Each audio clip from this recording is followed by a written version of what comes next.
I want to particularly talk to you about 3Generate, the annual Children and Youth Assembly.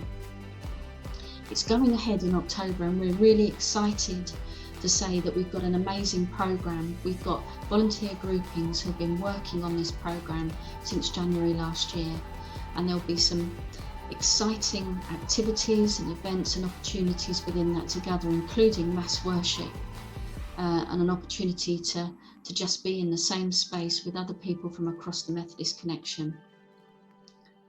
We realised that actually it might feel quite daunting to think about bringing a group of young people and children along to 3Generate in October, as we haven't gathered together in the last year. Some of you may have met physically before the summer, some of you have maybe been doing things on Zoom, some of you may not have met at all and are aiming to start and open up from September when things are easing a little bit. And that's okay. I just want to tell you a little bit of story about myself and my group. I belong to a Methodist church in the Croydon circuit in the London district, and over the last year we've gathered our young people via Zoom for activities, and I've managed to do that quite regularly and had a team of people supporting that. And then we managed to get back face to face together at the end of May and beginning of June, and had a few sessions where we met physically, and it was a real blessing. The children and young people really needed it. They needed that interaction with their friends again. They needed to feel part of their group and their community at church. And then during that time period, the leaders within my team, the volunteers, we thought to ourselves, actually we should try and take them away on a residential.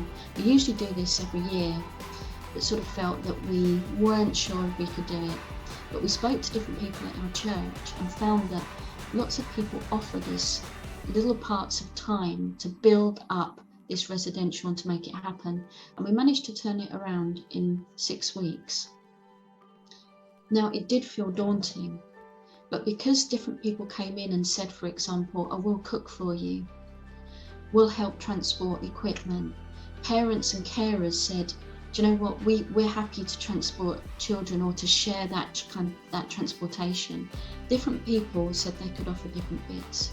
And then the more we unpacked the guidance that's been given by the government and the National Youth Association that we've produced from the Methodist Church as well, the more we thought, yeah, we can do this.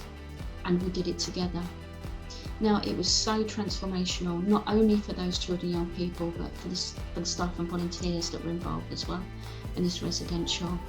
We really felt the presence of God in what we were doing, and it helped them to bond again and to sort of reflect on what they'd gone through together over the last year, and to think about where they want to go forward and where God is in that for them.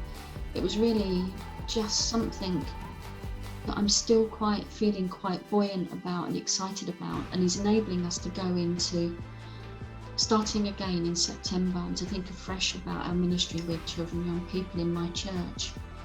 And those children and young people just felt very blessed by the space that we held for them.